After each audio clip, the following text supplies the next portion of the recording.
राजधानी दिल्ली की एक रात जो सिर्फ गोलियों की आवाज़ नहीं बल्कि खून के रिश्ते की सबसे खौफनाक सच्चाई लेकर आई। इस वीडियो में आप जानेंगे कैसे रात 1:30 पर जफराबाद की एक तंग गली अचानक मौत का मैदान बन गई। क्यों स्कूटी पर जा रहे दो सगे भाई अपने घर वापस कभी नहीं लौट पाए। कौन था वो शख्स जिस पर अपने ही खून को छलनी करने का आरोप लगा है। क्या एक छोटी सी कहासुनी इतनी बड़ी साजिश में बदल सकती है। पुलिस जांच में क्या क्या सबूत मिले हैं, सीसीटीवी फुटेज क्या इशारा कर रहे हैं और आरोपी अब तक क्यों फरार हैं। वीडियो के अंत तक बने रहिए क्योंकि ये कहानी सिर्फ एक मर्डर नहीं बल्कि रिश्ते रंजिश और सिस्टम पर एक बड़ा सवाल खड़ा करती है। तो आइए इस वीडियो को शुरू करते हैं। नमस्कार दोस्तों, मेरा नाम है दीपक और आप देख रहे हैं केडी भारत चैनल को। यह मामला उत्तर पूर्वी दिल्ली के थाना जफराबाद इलाके का है। रिस्कम मार्ग गली नंबर 17 एक आम सी दिखने वाली गली, लेकिन उस रात ये गली खून और दहशत की पहचान बन गई। बताया जा रहा है कि देर रात दो भाई 31 साल का फाजिल और 33 साल का नादिम स्कूटी से कहीं जा रहे थे। उन्हें अंदाजा भी नहीं था कि ये सफर उनका आखिरी सफर होगा। जैसे ही स्कूटी गली में आगे बढ़ी, अचानक ताबड़तोड़ गोली चलनी शुरू हो गई। आवाज इतनी तेज थी कि आसपास के लोग सहम गए। फाजिल को मौके पर ही कई गोली लगी और उसने वहीं पर दम तोड़ दिया। वहीं उसका बड़ा भाई नादिम जमीन पर तड़प रहा था। सांसें चल रही थी लेकिन हालत बेहद नाजुक थी। परिवार वाले और स्थानीय लोग नादिम को तुरंत जग प्रवेश चंद्र अस्पताल लेकर पहुंचे। उम्मीद थी कि शायद जान बच जाए, लेकिन किस्मत को कुछ और ही मंजूर थी।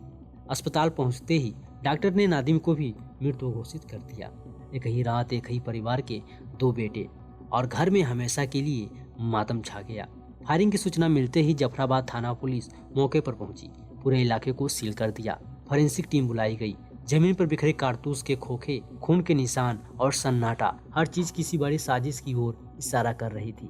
पुलिस ने मामले में भारतीय न्याय संहिता की धारा 103 की उपधारा 1 और आम्र एक्ट के धारा 25/27 के तहत मामला दर्ज किया गया।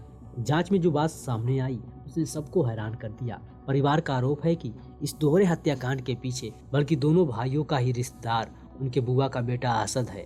बताया जा रहा है कि घटना से कुछ घंटे पहले ही आपसी कहासुनी हुई थी।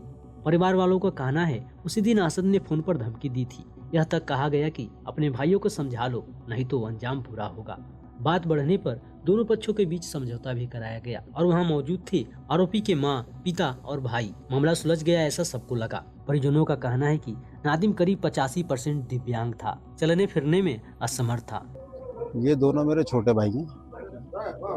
हमारी दोपहर हमारी एक फुप्पो का लड़का असद, बाप का नाम बाबुद्दीन, उसने मेरे को फ़ोन किया था कि अपने भाइयों को समझा लो, मेरे से तेज़ चल रहे हैं, मैं इन्हें मार दूंगा।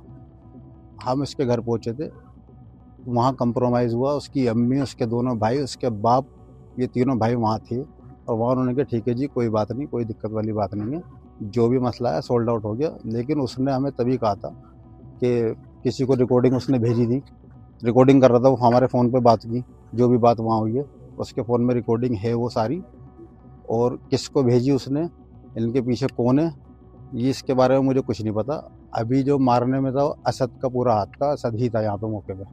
तो वैसे भाई झगड़ा किस बात को लेकर हुआ था? कुछ झगड़ा किसी बात को लेकर नहीं था। पहले वो भाई के साथ ही रहता था, छोटे वाले नदीम की गाड़ी वही चलाता था पहले।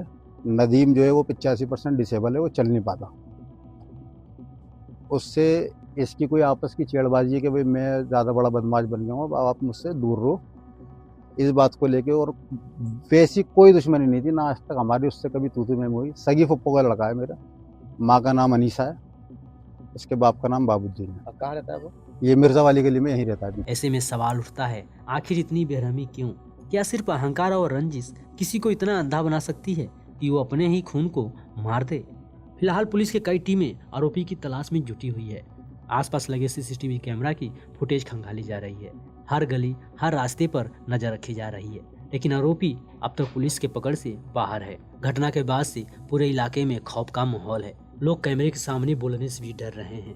हर चेहरे पर एक ही सवाल है, अगर रात के 1:30 पर दो सगे भाई को गोली से मारी जा सकती है तो अगला नंबर किसका? जफराबाद की वो रात सिर्फ दो लोगों की मौत नहीं बल्कि दिल्ली की कानून व्यवस्था पर एक बड़ा सवाल खड़ा करती है।